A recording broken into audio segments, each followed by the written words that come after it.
dance music.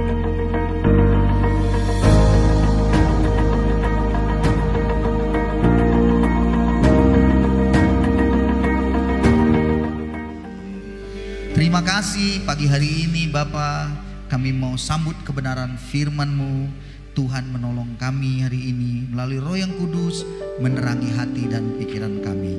Kami sambut kebenaran di dalam nama Yesus kami berdoa. Haleluya. Amin. Amin. Selamat pagi, shalom. Beli salam dulu kiri kanannya dengan salam sehatnya. Salam sehat. Selamat hari Minggu Bapak Ibu. Bagaimana? Yang di atas, salam yang di atas. Ya, annyeonghaseyo. Ya, puji Tuhan. Haleluya, hari ini kita bersyukur sekali kita kembali beribadah. Dan pada pagi hari ini saya rindu sekali membagikan kebenaran. Sebuah topik yang sederhana saja yang harusnya kita bisa lakukan. Saudara-saudaraku, minggu yang lalu kita sudah mendengar pada ibadah pertama Pak Andreas membagikan tentang keuangan yang merdeka. Bagaimana supaya kita diberkati dalam hal finansial keuangan. Dia membagikan ada 3 hal penting, yaitu setia memberi, setia kita itu menerima, dan setia mengelola. Dan pada ibadah yang kedua minggu yang lalu bicara tentang bagaimana kita harus membangun diri kita. Khotbah-khotbah yang setiap minggu Anda bisa lihat di YouTube saya atau YouTube gereja, dan juga di Facebook, halaman Facebooknya saya juga, Pendeta Octavius Bangun, Gereja Kristen Baitani. Anda bisa lihat semuanya setiap minggunya, akan coba untuk di-upload ke situ, Anda bisa cek. Nah, saudaraku, khusus juga untuk pertemuan keluarga, sukacita pernikahan, saya sudah upload di YouTube dan Anda bisa lihat khotbahnya Pak Andreas pada pertemuan kita 12 September yang lalu. Nah, hari ini itu juga akan direkam, dan tadi pagi tidak tahu saya merasa membagikan topik yang sederhana, tetapi saya rasa juga itu harus dibagikan walaupun udah terlalu sering kita dengar, yaitu penundukan diri, ya, sikap hati penundukan diri pada diri kita. Bagaimana itu tadi pagi saya merasa nggak tahu saya membagikan itu, dan ada yang menyampaikan ke saya, terima kasih Pak, hal yang sangat sederhana yang Bapak bagikan, dan itu memang sangat mendasar sekali. Bagi saudara yang ingin mendengar juga, boleh lihat di YouTube yang sudah akan saya upload dalam minggu ini juga pastinya. Nah, hari ini pada sesi siang ini saya ingin membagi kepada saudara yang simple juga, namanya kita akan, temanya, topiknya adalah tabur tuai. Bagaimana kita menabur dan bicara tentang menuai. Saudara-saudara, ada banyak orang ingin dia diberkati, ingin memenangkan kota, ingin memenangkan suami, ingin memenangkan istri, ingin memenangkan keluarga besar, ingin memenangkan daerah, sekolah, tempat di mana dia bekerja. Tetapi saudaraku, ternyata caranya itu salah. Ingin menjangkau jiwa-jiwa, kita pada bulan ini sedang terus berdoa untuk kota kita, terutama juga pada pelajaran-pelajaran dasar kekristenan 2 yang dimulai minggu depan. Bagi yang mau silakan mendaftar, yang untuk keluarga dan orang dewasa di atas 20 tahun katakan gitu ya, sudah bisa. Anda bisa mengikuti pertemuan atau pengajaran tentang dasar kekristenan 2 itu juga. Salah satu topik di situ nanti dibagikan juga tentang gambar diri, tentang penundukan diri, tentang hati nurani, tentang keterbukaan, dan satu lagi itu bicara doa dan puasa, lalu peperangan rohani. Nah, kita harus menghadapi kuasa kegelapan. Ingat, setan akan selalu berupaya dengan segala cara menjatuhkan kita semua.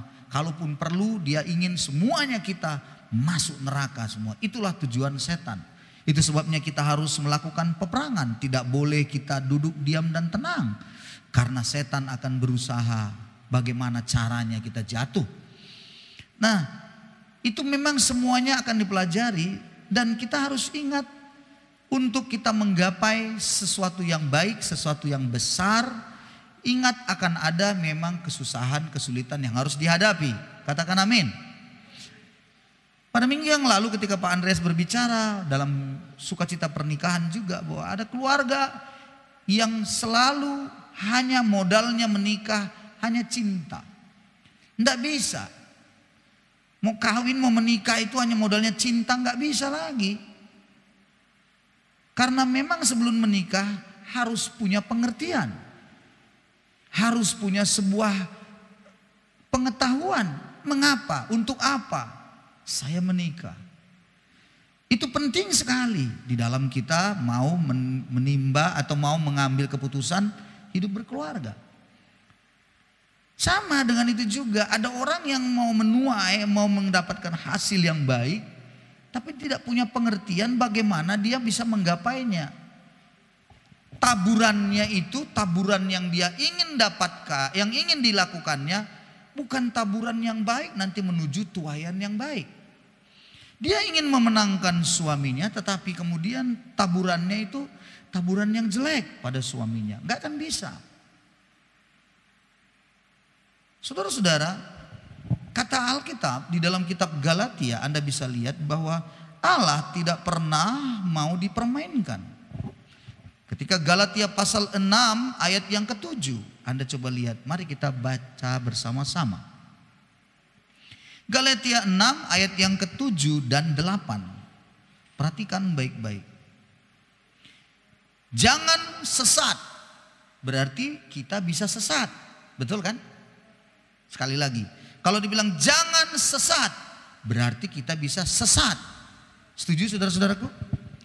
Allah tidak membiarkan dirinya dipermainkan.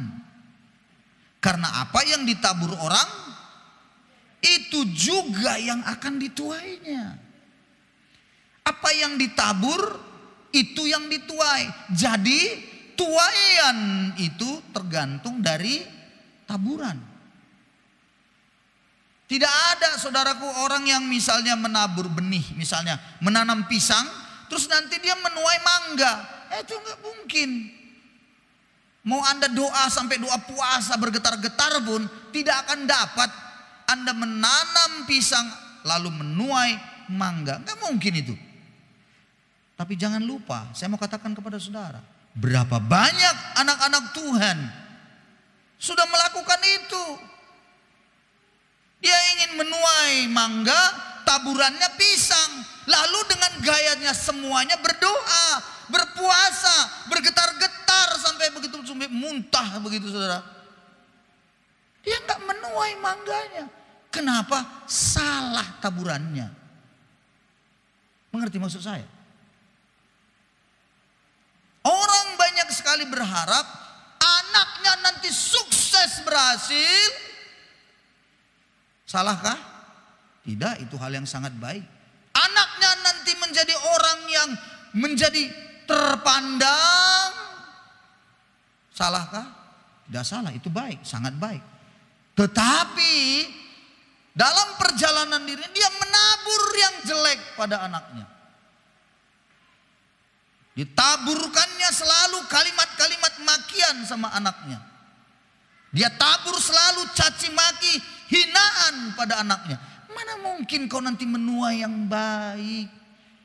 Lalu ketika kau tabur yang jelek begitu, lalu kau berdoa.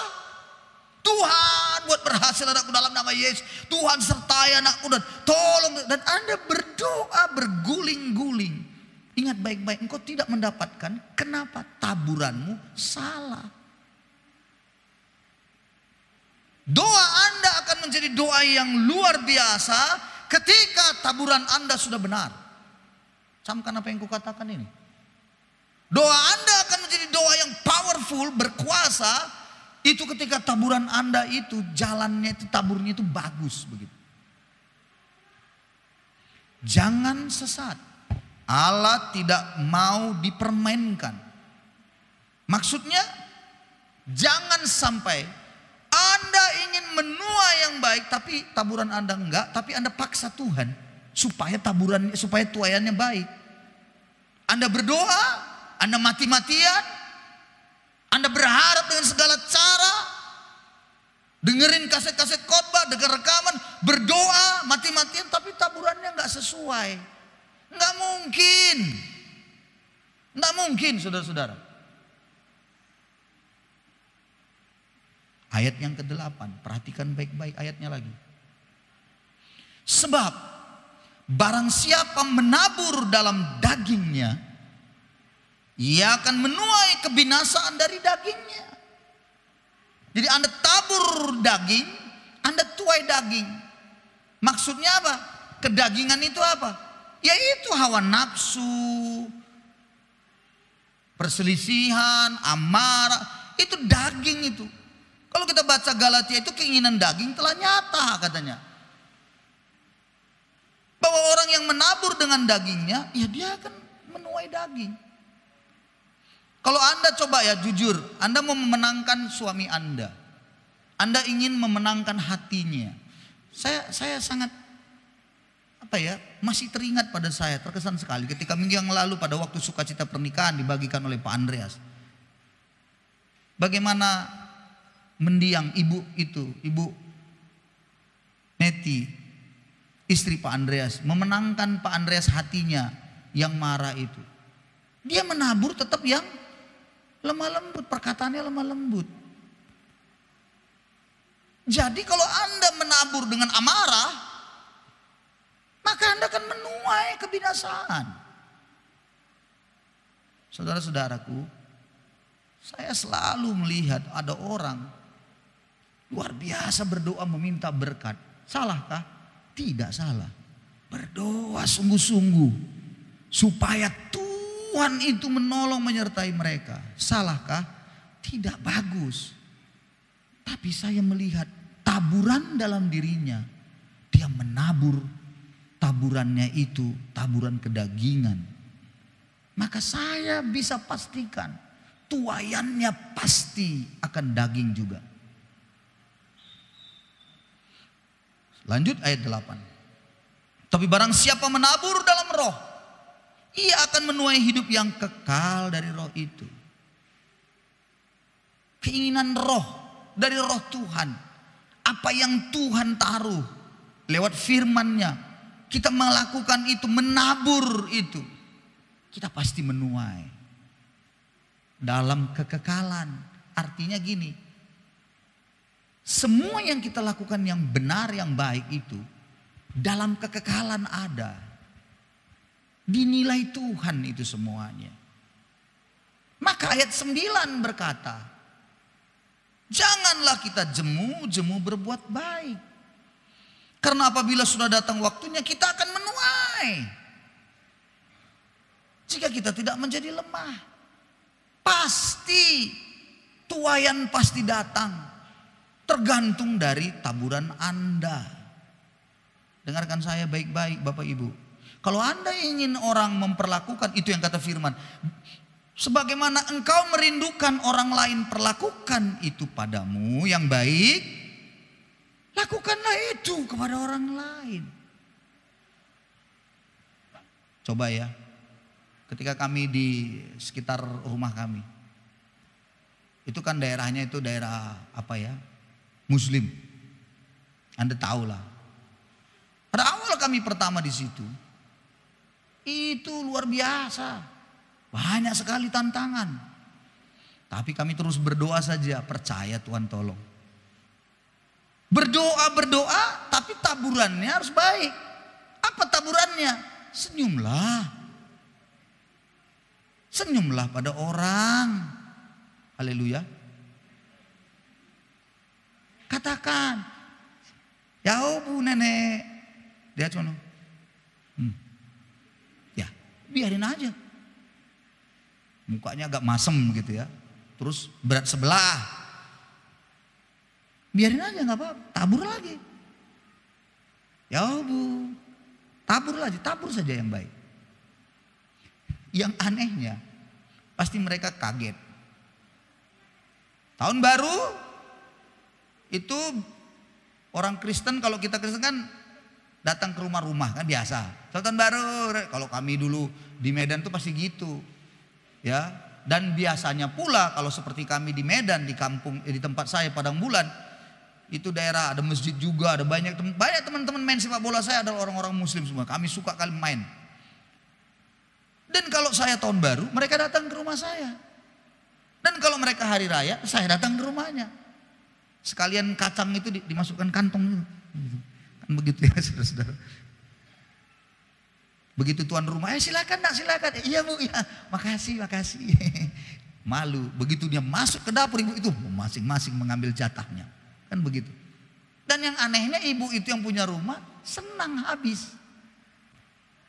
Sukacita. Tapi kenapa bisa begitu? Karena selama ini sudah berteman baik, kan begitu. Nah sekarang kami masuk pada sebuah area yang tidak mengenal kami sama sekali. Apa yang harus dilakukan? Maka kami harus mulai menabur yang baik. Tahun baru apa yang kami lakukan? Kami beli, kalau saya percaya kalau dibeli yang namanya bolu pasti tidak dimakan tuh. Kenapa? Karena haram.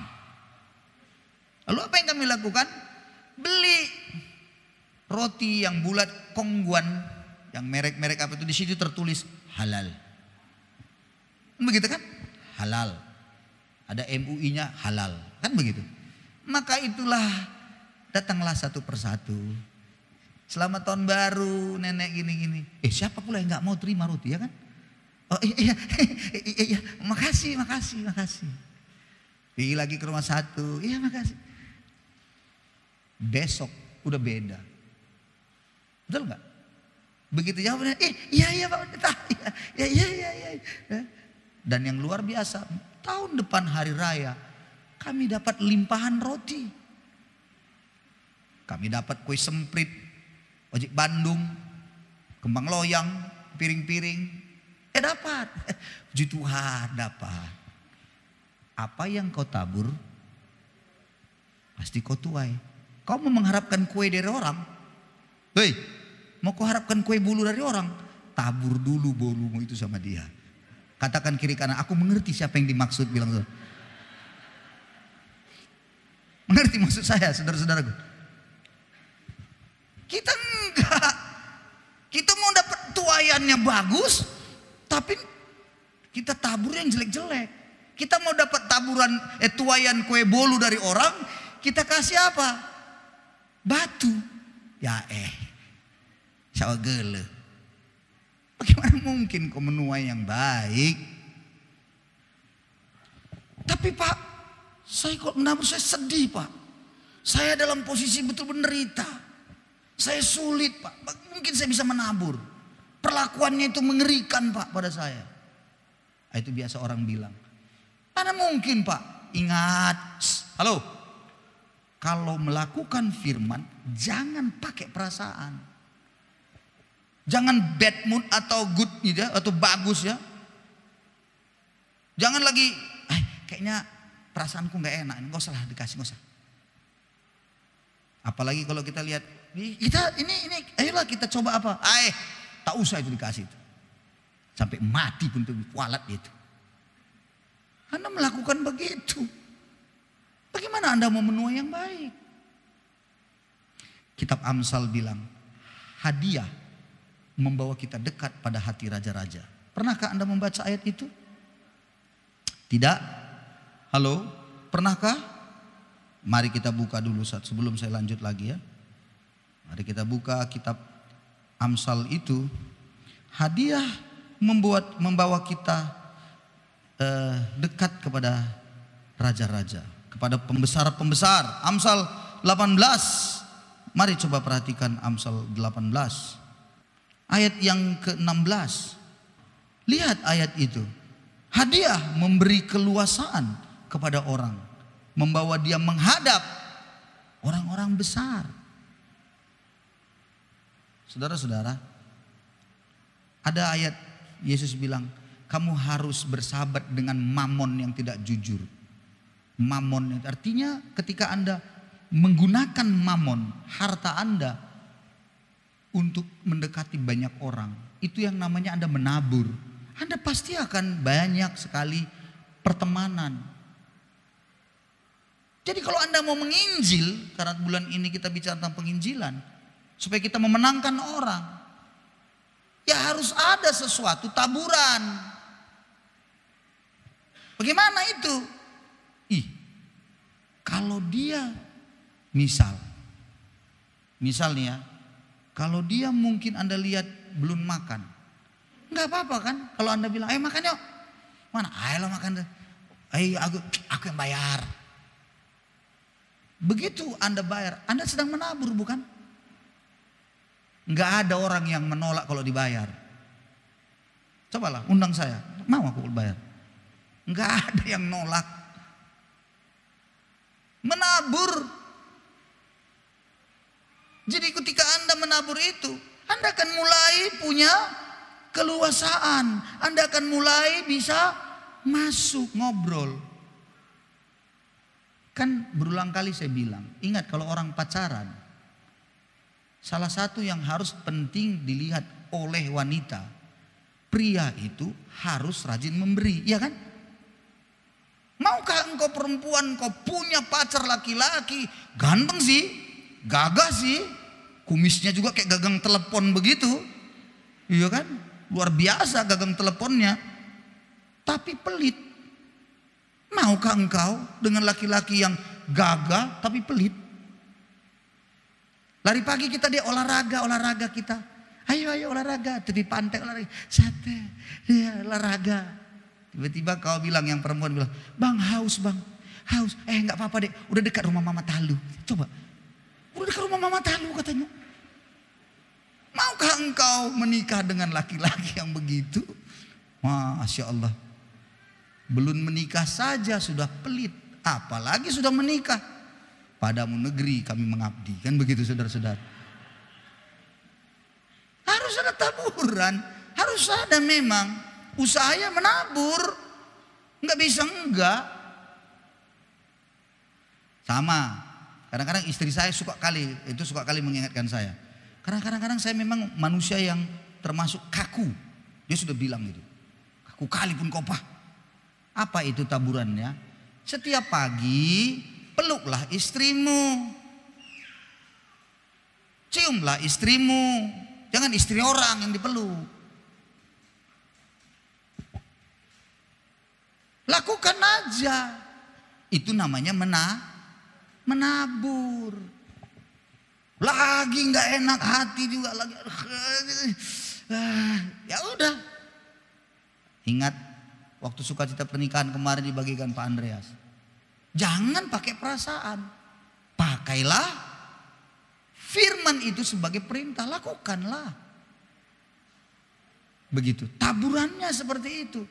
Nanti hasilnya, tuaiannya apa? Damai sejahtera, sukacita. Amin. Ayo. Taburlah. Tadi nyanyian kita bicara tentang menabur dengan air mata. Akan menuai dengan sorak-sorai. Mari kita lihat ayat itu. Saya lanjutkan lagi ya. Mazmur 126. Perhatikan lagi ayat ini. Sebelum saya akhiri. Mazmur 126. Ayat yang keempat sampai yang keenam. Perhatikan ayatnya ini. Pulihkanlah keadaan kami ya Tuhan. Seperti memulihkan batang air kering di tanah Negeb. Jadi diminta Tuhan pulihkan keadaan kami. Karena dalam penderitaan itu maksudnya. Berarti itu apa? Berdoa, betul kan? Kan pulihkanlah keadaan kami. Itu doa loh. Salahkah? Tidak, bagus. Pulihkan kami Tuhan. Pulihkan keluargaku ini Tuhan. Pulihkanlah keberadaan suamiku Tuhan. Lupa dia alamat rumah kami. Tolong Tuhan, ingatkan dia. Karena dia pelupa. Ya kalau Pak Andreas bilang kena diabetes tuh pelupa begitu ya. Tuhan tolonglah. Tapi kalau tuh emberua dia ingat semuanya Tuhan. Kami di sini lupa dia alamat rumah. Saudara-saudara, salahkah berdoa begitu? Tidak salah. Baguskah? Sekali lagi bagus. Tapi ayat 5-nya datang ayat selanjutnya. Ayat selanjutnya berkata, orang-orang yang menabur dengan mencucurkan air mata. Artinya ada taburan, bukan cuma doa-doa saja. Amin, saudara-saudaraku. Ada taburan. Taburannya itu ada kalimat dengan mencucurkan air, berarti penderitaan, ya kan? Coba bayangkan, Anda punya suami, lupa alamat rumah seminggu, terus tiba-tiba datang. Anda menabur, mencucurkan air mata, bagaimana mungkin tetap juga Anda mau menerima dia? Anda mulai memeluknya dan merangkul dia, itulah taburan mencucurkan air mata. Sedih. Tadi pagi saya katakan tentang penundukan diri. Bagaimana orang tua itu harus kita memiliki sikap hati kepada orang tua itu tunduk. Sikap hati harus tunduk, penundukan dirinya harus betul-betul. Kalau tidak, Anda tidak akan memperoleh perlindungan, iman Anda tidak akan tumbuh. Apa maksudnya kalau begitu? Tapi Pak, orang tua saya nggak beres Pak. Hidupnya nggak benar. Selalu saja menghajar saya Pak.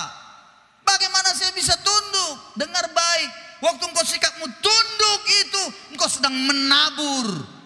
Sikap tundukmu padanya, walaupun dengan linangan air mata, engkau sedang menabur. Percayalah, akan ada masanya. Ayat selanjutnya berkata, akan menuai dengan bersorak-sorai. Akan ada tuaian, kau akan bersuka cita, bergembira. Ingat ya, ada banyak orang kalau di Nias itu ingin dihormati, ingin dihargai. Tapi dia menabur itu apa? Gak pernah menghargai orang. Mana mungkin? Ingin kau dihormati orang, tapi kau tidak pernah menghormati orang. Gak mungkin. Kau ingin dihargai oleh orang tuamu, tapi kemudian kau tidak pernah menghargai orang tuamu. Gak mungkin kau dihargai juga. Kau ingin menghormati, kau ingin supaya kau dihormati, tapi kau gak pernah menghormati orang lain. Gak bisa. Harus ada taburan. Ada orang ingin saya menghargainya, tapi dia tidak pernah menghargai saya. Bagaimana mungkin? Jadi saudara-saudara, menabur dengan mencucurkan air mata itu adalah sebuah penderitaan memang. Kesedihan bayangkan dengan air mata. Tapi percayalah, kalau Anda melakukannya dengan benar, dengan baik, tuaian akan datang. Dan Anda akan bersuka cita dalam tuaian itu. Setuju saudara-saudaraku? Iya. Tergantung apa yang Anda tabur. Kalau Anda menabur dalam hal finansial, uang, Anda akan menuai juga dalam hal finansial juga. Anda mau mendapatkan tuaian dari sisi uang yang Anda ingin Anda peroleh. Anda ingin diberkati Tuhan. Dan Anda ingin supaya kehidupan Anda betul-betul memperoleh sesuatu yang betul-betul Anda bisa nikmati dalam hidup saudara. Semua orang mau seperti itu, tidak ada orang yang tidak mau. Semua orang, saya tahu, banyak orang mau seperti itu. Banyak orang ingin mendapatkan yang indah-indah yang dia dapatkan. Dia ingin peroleh itu. Sayangnya dia nggak pernah menabur. Bagaimana mungkin? Kitab Korintus bilang, camkanlah katanya. Barang siapa yang menabur sedikit, dia akan menuai sedikit. Siapa menabur banyak, dia akan menuai banyak. Itu bukan cuma bicara uang. Itu bicara tentang segala hal. Kalau Anda menabur penghargaan bagi orang, engkau akan dihargai lebih lagi. Kau akan menuai juga penghargaan. Coba ya. Orang yang seringkali selalu saja salah dengan berkata bahwa dia akan melakukan firman jikalau. Ada kata jikalau selalu, ada syarat-syarat. Saya mau menundukkan diri padanya jikalau. Saya akan menyayangi istri saya jikalau. Ingat, komitmen di dalam Tuhan dalam mengikut Kristus tidak pakai jikalau. Itu namanya kasih bersyarat. Banyak orang sekarang cintanya pun pada keluarga bersyarat. Nggak bisa.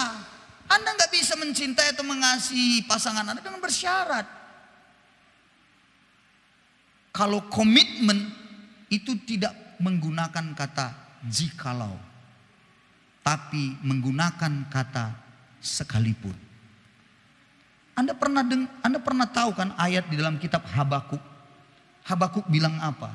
Sekalipun pohon ara tidak berbuah, pohon anggur mengecewakan, lembu sapi terhalau dari kurungan, tidak ada kambing domba dalam kandang, namun aku tetap beria-ria di dalam Tuhan yang menyelamatkan aku. Itulah komitmen. Komitmen apa? Sekalipun. Bukan jikalau. Jikalau ada kambing domba dalam kandang, lembu sapi ada dalam kurungan, lalu kemudian buah anggur itu luar biasa hasilnya, jikalau itu baru aku bersuka cita, baru aku bersorak-sorai. Itu namanya Anda bukan menabur. Anda tidak bisa seperti itu. Menabur itu harus komitmen Anda. Makanya kalau Anda rasanya hati Anda datang kemari ibadah, kok nggak enak, banyak kali masalah, banyak kesusahan. Tapi begitu pemimpin pujian bilang, mari kita bersuka cita, Anda jangan bilang, cemana bersuka cita? Mari kita bertepuk tangan Tuhan. Tepuk tangan apa? Tepuk tangan, banyak masalahku. Nah, karena Anda punya sikap seperti itu, Anda nggak dibebaskan. Coba lakukan saja. Sekalipun banyak masalahku, sekalipun susah, sekalipun hari ini banyak juga utangku yang belum kubayar, hari ini aku mau bersukacita. Anda bersukacita bergembira, aneh, nanti akan dapat sukacita dan Anda merasa terlepas dari beban Anda. Itulah tuaian tadi. Halo, Anda sakit, jangan suka sekali bersembunyi dari sakit. Kenapa kamu beginilah? Ya makanya aku datang ke gereja, Pak. Kenapa? Itulah. Kayak mau mati aja dia. Ya sudah mau bau tanah begitu. Itulah yang cemanalah. Mari Bapak harus bergembira. Cemana bergembira lah Pak. Aku ini kumat Pak. Penyakit Bapak apa? Semua penyakitku borong Pak. Ya ampun. Darah tinggi, darah rendah, setengah tinggi, setengah rendah. Semua sama dia. Gak dikasihnya lagi sama yang lain. Datang dengan cara begitu. Anda jangan pernah ikuti apa perasaan Anda. Lakukan firman. Tabur. Bergembira Anda. Nanti Anda pasti bingung sendiri. Kok bisa siapa aku ya? Pulang dari gereja itu aku kok bersemangat ya? Ingat ya. Bukan karena pengkhotbahnya Anda sehat. Karena keputusan Anda yang melakukan firman itu yang membuat Anda sehat. Mau siapapun yang khotbah di sini, mau malaikat pun datang dari surga, kalau Anda selalu bilang, beginilah aku. Begitu firman dibilang, saudara-saudara Tuhan itu baik. Kalau Tuhan baik, kenapa aku sakit gini? Nah, bagaimana kok bisa selesai? Ditolong Tuhan, mustahil. Itulah yang sering dikatakan orang-orang iman. Kalau saya lebih suka bilang itu namanya keputusan Anda untuk menabur dengan baik. Bukan iman begitu, bukan. Keputusan Anda. Jadi sesuatu iman itu dalam bahasa Yunani sering dipakai. Iman itu seringkali menggunakan kata pistis. Pistis itu bukan abstrak, dia benda, bisa dipegang, dimiliki begitu. Ayo dong, tabur. Anda datang ke ibadah bukan dengan sebuah perasaan-perasaan. Anda datang ibadah dengan bersemangat bilang, aku mau memuji Tuhan. tabur dengan baik. Waktu memuji Tuhan, tabur saja. Nyanyi Anda, perintah tuh, yes. Ketika Tuhan, yes. Anda mulai lakukan. Hanya menabur. Anda dengan mencucur, Anda semangat. Ini enggak.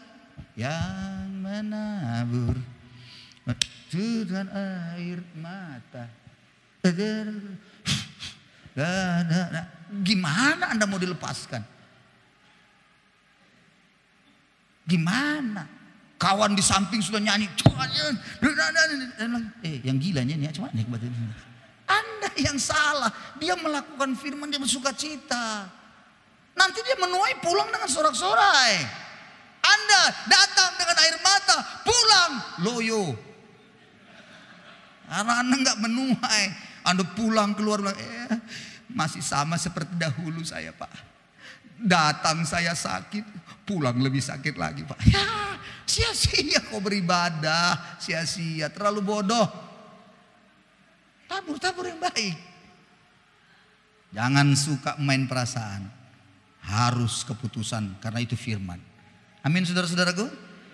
Ayat yang ke-6, yang terakhir, lihat lagi ayat yang ke-6. Perhatikan lagi dalam Mazmur 126 ini.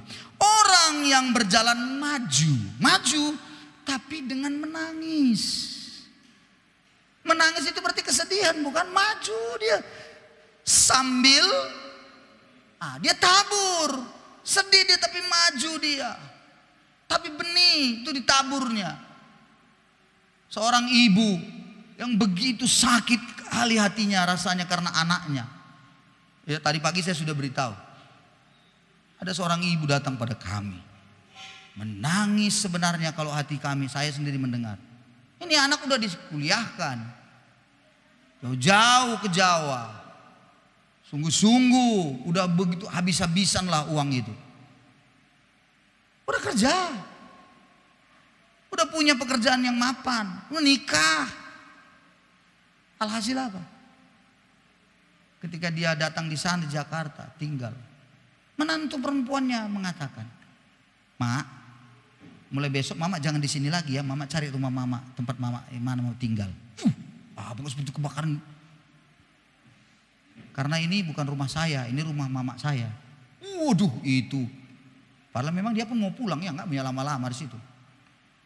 Tapi karena dibilang begitu, malam itu juga dia harus keluar. Puji Tuhan dia hubunginya seorang hamba Tuhan. Dan ditampung di rumah hamba Tuhan itu. Anda bisa bayangkan betapa hancurnya itu hati seorang ibu. Saya waktu dengerin itu, kami ngomong sama istri saya cuma bilang gini, kapan itu anak gak terima karmanya? Dia sudah punya anak, dalam hati saya, tunggu anak ntar lagi besar. Karena apa yang kau tabur, pasti kau akan tuai di kemudian hari. Kalau dengar ibu itu betapa hancurnya, habis-habisan kuliahkan anaknya, nyekolahkan di sana.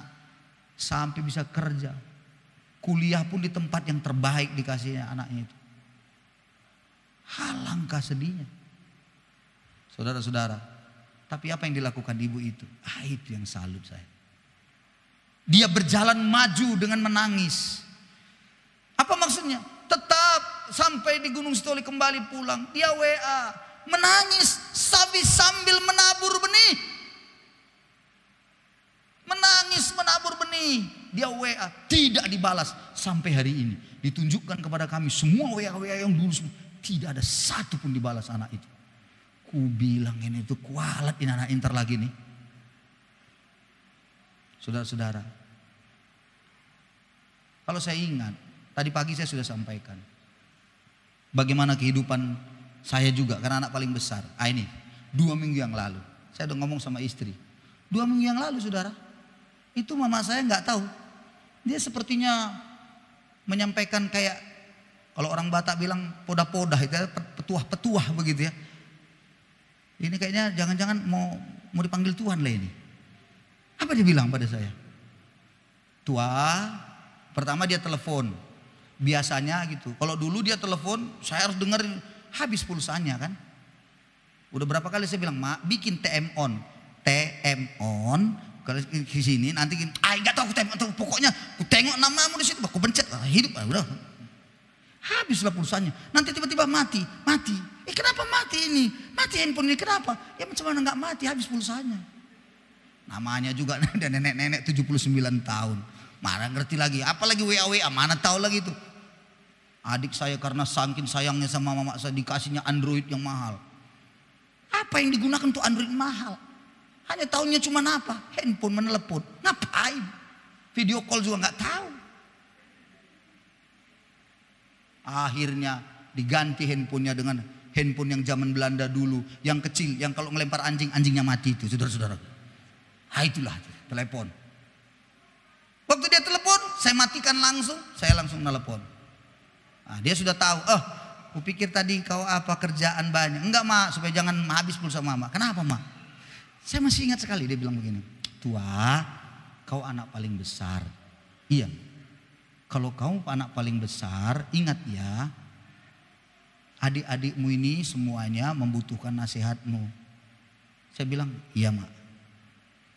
Sebenarnya dalam hati saya ini mau bergejolak ini, karena ada adik saya ini memang bikin ulah terus. Selalu saya bikin ulah. Ada saja ulahnya selalu. Ada kadang-kadang mama saya dibikinnya nangis, akhirnya ditelepon mama saya. Akhirnya saya ngamuk, telepon. Itu adik yang satu itu. Terpaksa ditanggalkan jubah pendeta, letakkan dulu. Jubah pendekar dulu sekali ini gitu. Apa boleh buat? Bandel sekali, bikin ulah terus. Nah itu sebabnya saya kadang-kadang malas menghubungi orang-orang itu. Istrinya, dia, ada lagi satu lagi adik saya. Kadang-kadang bosan gitu. Tapi apa dia bilang? Ingat ya tua, kau anak paling besar. Saya bilang, iya mak. Ingat ya, kalau mama saya manggil saya tua, itu berarti dunia akhirat semua selamat. Tapi kalau dipanggil nama saya, Pius, itu berarti lagi gempa bumi terjadi, saudara-saudara. Itu biasa itu. Berarti udah lagi marah dia, atau lagi sesuatu yang ganjal di hatinya. Tapi kalau dipanggil tua, ingat ya. Kau tahu kalau anak paling besar itu katanya. Anak paling besar itu, kalau semuanya senang-senang, semuanya gembira, kau pasti dilupakan. Tapi kalau nanti ada masalah, ada kesusahan, baru kau di situ diingat. Ingat itu pesan mama. Saya bilang, iya mak. Saya ingat, iya. Ingat baik-baik itu. Jadi kalau kau tengok adik-adikmu ini pun, kan udah tahulah kau bagaimana adik-adikmu ini. Janganlah kau selalu menjadikan mereka itu seperti musuhmu ya. Teleponlah adik-adikmu. Kau kan anak paling besar. Nah ini yang susahnya sama saya lagi. Apalagi kau kan jago khotbah pendeta. Aduh udah gawat lah. Saya udah mikir gini. Wah dipakai lagi itu. Ingat tidak ada satupun saya bantah. Dan saya cuma bilang. Iya mak. Ingat ya pesan mama ini. Iya mak. Kau ingat itu. Adik-adikmu ini membutuhkan kau. Memang sekarang begitulah tabiatnya, kelakuannya. Tapi percayalah, dia masih tetap melihat suatu kali kelak dia pasti akan mencari engkau. Mencarimu nanti, pastilah. Saya jawab, iya mak. Ada lagi mak? Enggak, cuman mama ingatkan tuh. Mama ingat aja pas tadi apa. Pak pikir-pikir makanya aku telepon kau. Ingat ya adik-adikmu ini. Ingat kau yang paling besar. Saya jawab lagi, iya mak. Selesai itu saya merenung. Iya ya. Ternyata seorang ibu, udah begitu pun anaknya. Itu artinya dia sedang berjalan maju. Tapi sambil menangis mungkin. Tapi dia menabur benih buat anak-anaknya. Menangis tapi menabur benih. Kalau soal doanya dia pasti doain terus, saya yakin. Karena aku tahu persis. Tetapi saudara-saudara, yang saya ambil dalam sebuah kehidupan bagi saya dari semua itu, doa memang penting. Doa untuk banyak orang itu luar biasa. Doa untuk kota itu yes. Doa untuk suami itu ya. Doa untuk istri itu ya. Doa untuk menantu itu ya. Doa untuk orang tua itu ya. Doa untuk mertua betul. Tapi untuk melengkapi semua itu, taburlah dengan taburan yang baik dalam hidup saudara. Jangan kau menabur perkataan-perkataan yang gak beres. Hidup dan mati dikuasai lidah, kata Amsal 18:21. Siapa yang suka menggemakannya akan memakan buahnya, kata Alkitab. Jadi Anda dan saya tabur. Benihnya itu mungkin kecil, kan? Namanya kan kecil. Benih kecil gak? Benih kecil. Saya baru bikin nanam pakcoy, benihnya kecil sekali benihnya. Kecil sekali. Itulah perbuatan baik kita yang kecil. Yang mungkin tidak ada apa-apanya. Tapi Anda berjalan maju. Menangis. Ini saya ngerti, iya Tuhan ya. Kayaknya aku harus telepon lagi adik-adikku ini. Walaupun seperti itu perbuatannya. Ada yang satu hanya nuntut warisan saja. Harta saja di otaknya. Ada yang satu kerja gak mau, malas. Dikasih pekerjaan, udah mau apa, keluar, gak mau capek, tapi mau hidup senang. Bagaimana? Ujung-ujungnya siapa yang terbeban? Yang paling besar, saya juga. Tapi dengan perkataan orang tua saya itu, membuat saya, iya saya harus berjalan maju. Sambil menangis memang, tapi menabur benih. Mungkin saya harus telepon sekali dalam 1 bulan mungkin. Itu kecil kan? Mungkin saya harus lakukan lagi. Apa yang bisa dibantu? Dibantu sedikit banyak, coba lagi. Susah lah memang, karena menangis kan. Kan gak bergembira kita waktu nabur itu. Kalau bergembira pasti banyak bisa kita selesaikan. Tapi memang karena menangis sakit. Coba lagi. Tapi Alkitab tidak pernah salah. Ayat yang ke-6 selanjutnya berkata, dia pasti pulang dengan sorak-sorai sambil membawa berkas-berkasnya. Artinya tuaiannya Tuhan pasti berikan. Saudara-saudaraku, taburlah yang baik bagi banyak orang dalam hidupmu, karena akan menuai sesuatu yang baik di kemudian hari. Amin saudara-saudara. Taburlah perkataan-perkataan yang membangun kepada banyak orang. Taburlah. Taburlah perkataan-perkataan yang menguatkan. Perkataan yang memberkati kota kita ini. Taburlah. Berkati pemimpin-pemimpin di kota kita. Tabur dengan perkataan yang baik. Sampaikan dengan orang. Kadang-kadang maaf ya saudara, jumpa sama satu langsung. Inilah pemerintah ini. Coba lah begini. Padahal dia tukang becak yang ada di Lapo Tua katanya kalau orang Batak. Ngomongnya apa? Yang dia jelekkan, yang dia apain? Presiden. Hebat gak saudara-saudara? Kalau tadi aku presiden, ku bikin begini sebenarnya. Dia gak sadar. Coba sampaikan sesuatu yang baik. Kenapa Anda tidak katakan kita berdoa untuk presiden kita? Perkataan lontarkan ke udara dengan berkata, Tuhan berkati bangsa kami Tuhan. Berkati presiden kami. Lontarkan perkataan-perkataan yang memberkati. Bukan mengutuk. Jangan sampai ada doa, Tuhan jamah dia Tuhan. Kau tahu apa yang dibuatnya dan salibkanlah dia. Wah ini bahaya nih. Ada doa yang begitu bahaya betul itu. Kalau kau tidak bisa menyalibkan dia Tuhan, aku pun bisa. Celaka 12 lah orang itu. Saudara-saudara, ucapkan perkataan berkat. Amin saudara-saudaraku. Bagaimana kita mau melakukannya? Mari pemain musik kita beri tepuk tangan pada Yesus kita. Haleluya. Tuhan berkati kita oleh firman Tuhan hari ini. Haleluya.